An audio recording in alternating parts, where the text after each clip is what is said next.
Será que você conhece todas as regras do voleibol? O voleibol é um esporte cheio de regras e algumas delas podem ser bem específicas e outras bem avançadas de entender. Nesse vídeo, eu vou falar justamente sobre aquelas regras que sempre geram dúvidas e são mais complexas de entender, e eu vou procurar falar sobre todas que sempre geram aquela duvidazinha ou aquela discussão na quadra. E para você não perder tempo, eu já vou listar as regras que eu vou abordar, porque daqui a pouco, se você está procurando uma regra em específico, e se você já encontrar aquela regra que está procurando, já deixa o like, te inscreve no canal, já ativa o sininho, ou até mesmo veja o vídeo até o final, porque pode sempre surgir uma outra regra que você nem conhecia. E esse é um canal feito por um apaixonado de voleibol,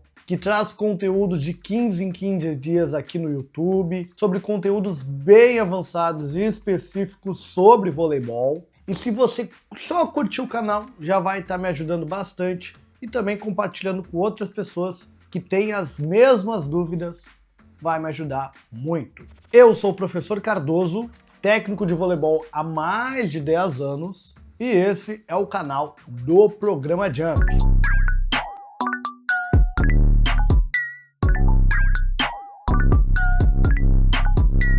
Regras difíceis do voleibol, invasão por cima. Essa é uma das regras que mais gera discussão. Muitos atletas iniciantes têm dificuldade de entender quando é permitido invadir o braço e quando não pode invadir. Primeiro, para deixar claro, invasão por cima é quando você interfere na ação do adversário. Então pensa que a ideia é de interferir. Exemplo, a bola veio próxima da rede e o levantador vai levantar a bola. E você invade e atrapalha o levantamento que ele vai executar, isso é considerado uma invasão, porque você está interferindo na jogada dele.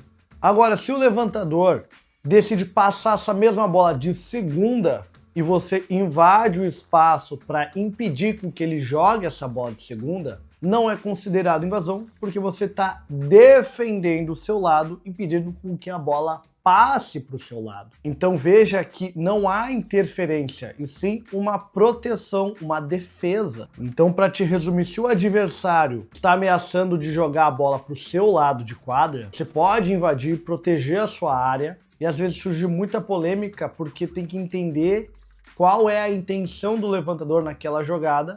O que diz na regra, fala que ao bloquear, o jogador pode colocar as mãos e os braços além da rede, desde que sua ação não interfira no jogo. Assim, não é permitido tocar a bola além da rede antes do adversário executar um golpe de ataque. Outra situação comum, a bola está próxima da rede, mas a tendência é ela não passar. Mas mesmo assim o bloqueador vai lá, invade e mata a jogada. Dependendo da situação, o árbitro pode marcar a invasão, porque a bola poderia pegar na rede e eu salvar embaixo. E na regra diz que só é uma infração se ao bloquear eu toco a bola no espaço do adversário antes do golpe. Então eu não posso tocar na bola até eu ver a ameaça do golpe de ataque do atacante ou do adversário. Se está acontecendo um passe, um levantamento, eu não posso interferir. E veja que às vezes pode ser uma regra muito de interpretação do árbitro, se há um momento de golpe de ataque ou não. E caso é o último toque, você pode invadir com os dois bração lá e tocar a bola para baixo, porque é o que diz a regra. Regras específicas do voleibol. Invasão por baixo. A invasão por baixo acontece quando o jogador cruza a linha central, aquela que fica embaixo da rede. E aqui tem um detalhe muito importante. É preciso ultrapassar todo o pé. Caso o pé ainda tenha contato com a linha, não é invasão. E tem mais, tem situações que o jogador ultrapassa com todo o corpo por baixo da rede, mas o seu pé ainda está do lado da sua quadra. Isso não há infração. O jogo pode seguir desde que ele não interfira na ação do adversário. Então tu vê que é uma regra bem maluca. Eu posso invadir com o corpo inteiro, mas se meu pé tá na minha quadra e eu não atrapalhar, não é invasão. Já tivemos um caso bem polêmico na Superliga, que o líbero do Cruzeiro ultrapassou toda a rede, só que ele não atrapalhou e o jogo continuou e houve muita reclamação depois. Mas, segundo a regra, a jogada é permitida. Regras difíceis do voleibol. Regras que envolvem o levantador. Levantador é a posição mais complexa que tem no voleibol. Ele tem algumas limitações nas suas jogadas. Primeira regra, quando o seu time está recebendo saque, o levantador no 5-1 só pode trocar de posição após a batida do saque, e não antes. E é uma situação que muitos levantadores erram, porque ele começa escondido na sua posição para não receber a bola, e às vezes quer sair antes para poder ganhar um tempinho, uma distância, mas ele só pode sair no momento da batida do sacador. Só que em 2025, apenas na VNL, Liga das Nações, estão testando uma regra onde é permitido fazer as trocas no lançamento do sacador. Mas isso é apenas nessa competição onde estão fazendo um teste, não vai fazer confusão. Isso que é uma coisa terrível, o voleibol já tem um monte de regra. Aí numa competição específica eles estão testando coisas novas e deixa todo mundo perdido. Segunda regra, se o levantador está na zona de ataque, próximo da rede, naquela rotação onde ele fica aí na rede, ele pode fazer tudo que um atacante pode fazer. Saltar para atacar, saltar para bloquear, pular e atacar, passar a bola de segundinha lá em cima. Mas quando ele está na zona de trás, que acontece no 5-1, onde ele está na zona de defesa, ele pode fazer estas ações se ele estiver abaixo do bordo da rede, porque ele está em zona de defesa. Então se ele entrar dentro da zona para pular e atacar, é uma irregularidade. Se ele pular para passar de segunda, é uma irregularidade, porque ele está no fundo. Terceira regra, e aqui vem uma situação bem complexa. Imagina o levantador lá no fundo e ele recebe uma bola colada na rede. Ele acaba entrando em disputa com um bloqueador adversário. Se o levantador tentar conseguir levantar essa bola e o bloqueador meter a mão, ele acabou interferindo na jogada e o ponto vai ser do levantador. Agora, se o bloqueador não faz nada e eu pulo e passo de segunda acima do bordo, já é ponto do bloqueador. Então tu nota que sempre quando o levantador está no fundo e a bola vem em cima da rede, é uma situação bem comum que ainda pode ter interpretação boa ou ruim. Porque de um lado pode ser que se o levantador está na rede, ele pode passar de segunda.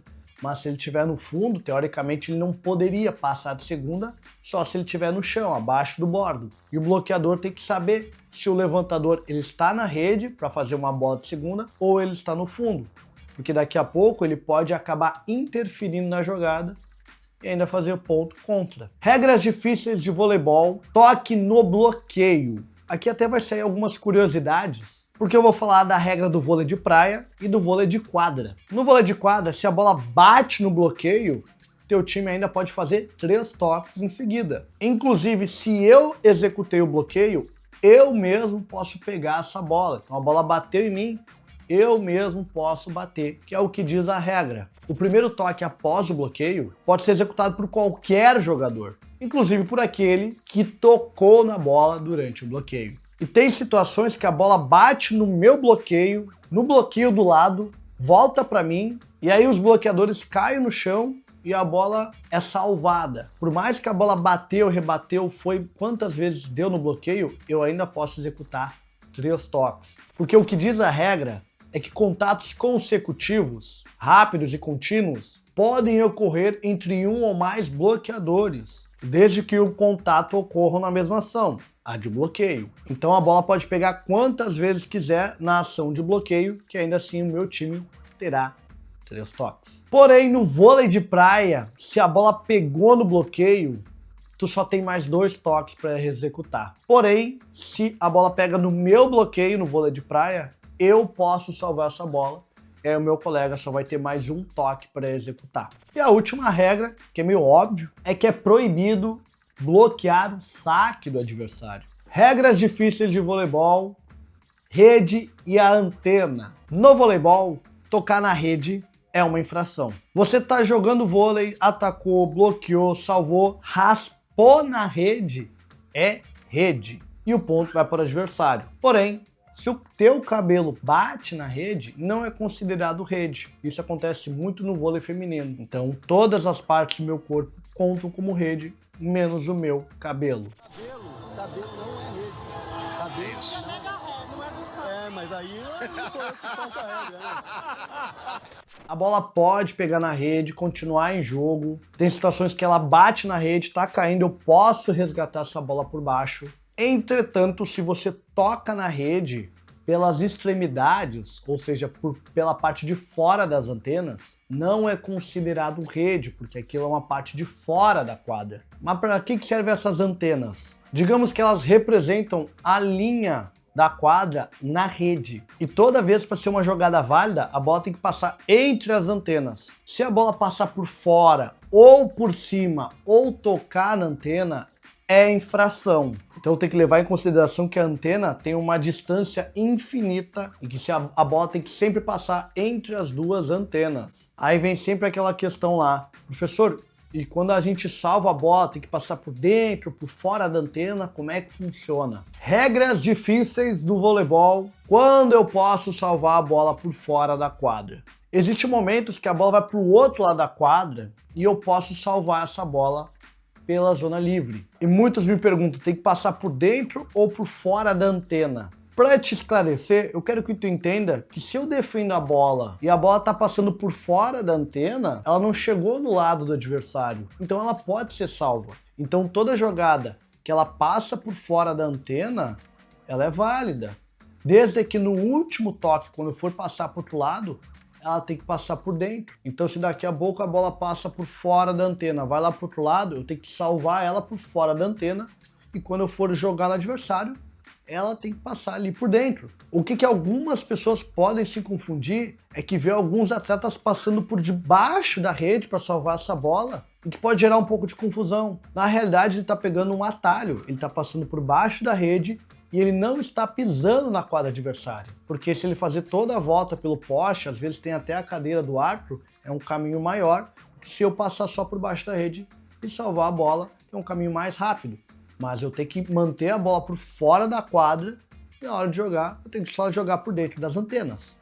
Bem simples. E durante esse processo de o atleta ir buscar essa bola por fora da quadra, nenhum atleta adversário pode interferir na jogada, ou seja, atrapalhar ou ficar na frente. Tem que dar espaço e liberdade para o jogador fazer a jogada. Se interferir na movimentação ou tentar atrapalhar, é considerado infração. Regras específicas de voleibol: 2 toques. Se tem uma regra que causa discussão, é essa sobre 2 toques. Os 2 toques acontecem quando o jogador vai executar o movimento e ele acaba dando 2 toques na bola. Isso é muito comum ver no levantamento, onde ele vai executar o toque e a bola não sai como ele queria, que ele pegou de um jeito meio esquisito e a bola não saiu limpa. Geralmente os árbitros usam como critério se a bola saiu girando ou não. Mas alguns árbitros experientes eles procuram ver o posicionamento do corpo do levantador e a postura que ele executou para levantar a bola. Porque geralmente se você entra meio desengonçado, meio torto, teoricamente você vai entrar com a mão errada e a bola não vai te obedecer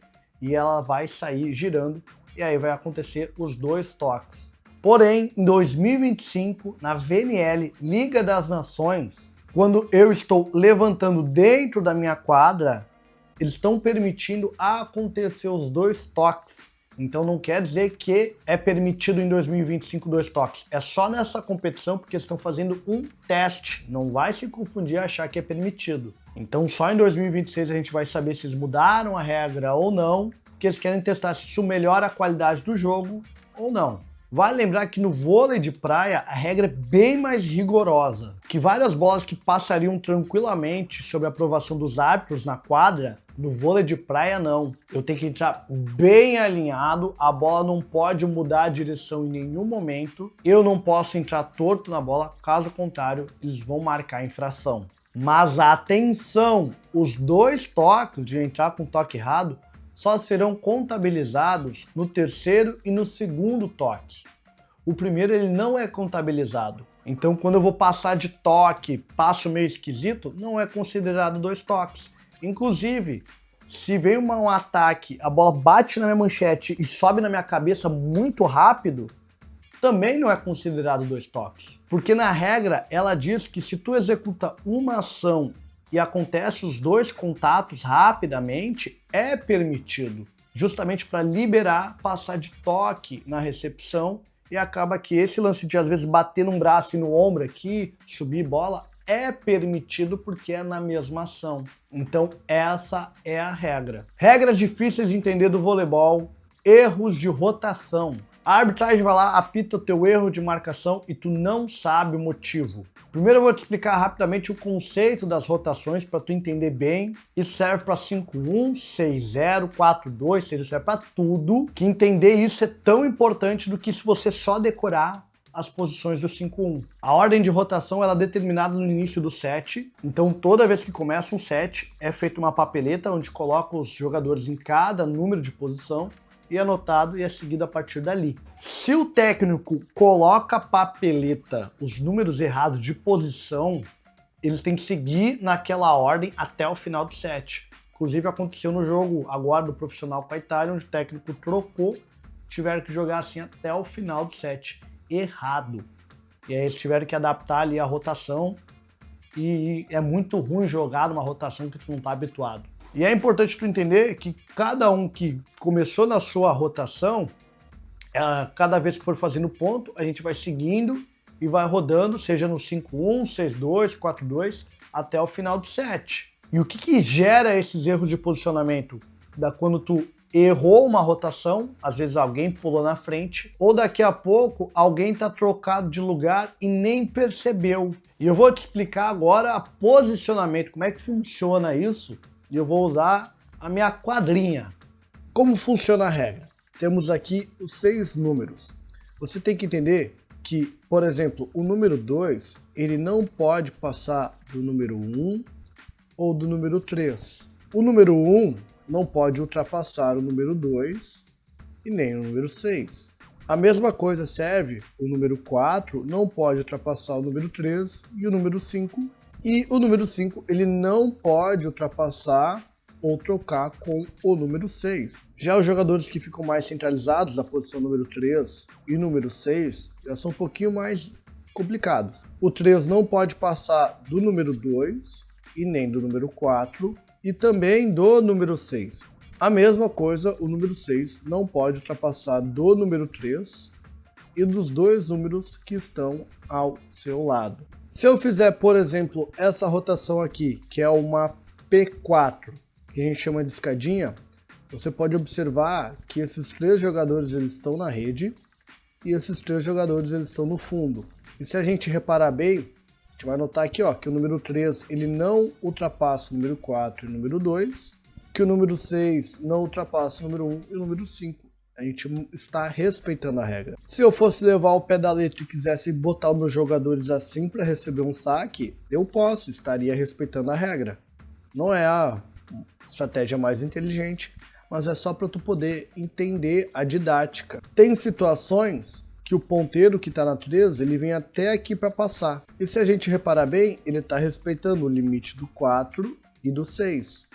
Mas se a gente olhar, a gente vê que ele passou o 5 e não há problema. O único problema é que se o 3 ultrapassasse aqui na linha de passe, aí daria erro de rotação. Então, desde que você respeite essas regras de posicionamento, nunca acontecerá um erro de rotação. Porém, existem 2 situações que geram muitas dúvidas. Quando eu estou recebendo saque, eu só posso trocar de posição na batida do sacador. Mas eu não preciso trocar exatamente nessa hora. Então eu posso receber a bola, o levantador troca de posição, e no momento que a gente devolve a bola, todo mundo já pode trocar de posição. Porque se também todo mundo trocar na batida da bola, às vezes a bola pode vir, eu estou trocando de posição e aí dá errado. Então geralmente quando eu estou recebendo, os passadores primeiro pegam a bola, quando a bola vai para o outro lado a gente troca de posição. Mas se a gente quiser, a gente já pode trocar de posição na batida da bola. Porém, em 2025, eles estão fazendo uma regra na VNL, onde pode trocar enquanto o sacador lança a bola no ar. Então tem gente que está trocando antes. Isso é legal, porque daqui a pouco o sacador está mirando lá no jogador A, lançou a bola, o A trocou com o B e o B recebeu essa bola. Então eles estão fazendo esses testes, mas só na Liga das Nações. E a partir de 2025 se criou uma nova regra onde meu time tá sacando, eu já posso ficar na posição que eu quero, desde que se eu tô na rede, eu faça trocas com o pessoal da rede, se eu tô no fundo, eu faço a troca com o pessoal do fundo. Eu fiz um vídeo completo falando sobre essas regras novas, o link vai ficar aqui em cima, onde eu dou minha opinião. Aqui eu só tô falando sobre isso, que quando nós estamos sacando, você já pode ficar trocado. Antigamente tinha que esperar o meu saque para poder depois trocar. Regras difíceis de entender do voleibol sobre o líbero. Regras de líbero causam muito transtorno.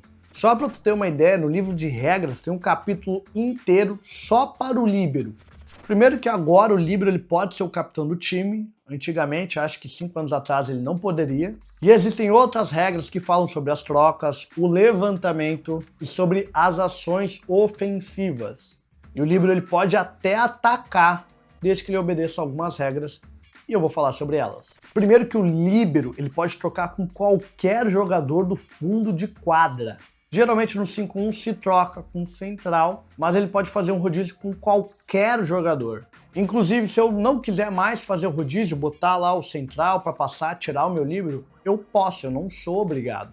É muito comum na formação de base, às vezes o líbero só fazia a rotação de um central e do outro, que ele é muito bom, deixar ele passando. Mas se eu quiser trocar, às vezes tirar um líbero, voltar com central, e aí eu vou botar no lugar do ponteiro, eu tenho que esperar pelo menos um ponto. Eu não posso simplesmente ali, meu líbero tá em quadra, vou voltar com central e já vou trocar com ponteiro. Não, eu tenho que tirar ele, esperar um ponto e voltar. Aí não vale muito a pena porque eu posso perder 2 pontos com essa troca. Mas se eu quiser, eu posso. Se eu quiser trocar um líbero por outro, eu posso, não é contabilizado substituição. O líbero é um rodízio, aonde sempre na hora de trocar, tem que entender que tem que sair por essa linha aqui, ó, a linha lateral do fundo, que se for a linha lateral da zona de ataque, aí sim é considerado substituição.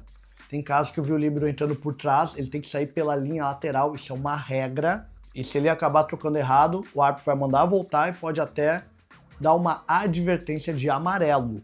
Então é importante saber as regras. Líbero sobre levantamento e o ataque. O que as regras dizem? O líbero ele é restrito a jogar como um jogador de fundo, então ele não pode concluir um golpe de ataque estando acima do bordo. Se ele estiver abaixo do bordo, ele pode fazer um ataque, um toque, uma manchete de qualquer lugar da quadra. Resumindo, ele não pode pular para atacar, ele tem que atacar do chão. Aí a jogada é válida. E só para complicar ainda mais, olha que loucura. Se o líbero levantar de toque dentro da zona de ataque para alguém, este atacante não poderá completar o ataque acima do bordo da rede. Ou seja, se o líbero levanta de toque do chão ou pulando, tanto faz, dentro da zona de ataque, o atacante tem que atacar a bola do chão. Se ele completar acima do bordo, é uma infração. Agora, se o líbero está na zona de defesa, pode. Pra tu ver a maluquice que é tanta regra específica. Por isso que é importante o líbero treinar muito o levantamento de manchete, porque ele vai ter mais segurança de fazer os levantamentos e às vezes ele pode se atrapalhar ao levantar de toque. Eu já vi alguns árbitros marcar infração no ato do levantamento do líbero. E tá errado. Tem que esperar a conclusão da jogada para marcar a infração, porque só é considerado irregularidade quando o atacante está acima do bordo efetuando o ataque. Então essas foram as regras do voleibol. Comenta aqui se eu esqueci de alguma, se tu ficou com mais alguma dúvida. Manda esse vídeo para amigos que provavelmente sempre tem alguma dúvida. Eu vou deixar 2 videozinhos para você assistir e eu vou ficando por aqui. Programa Jump, vou na quadra.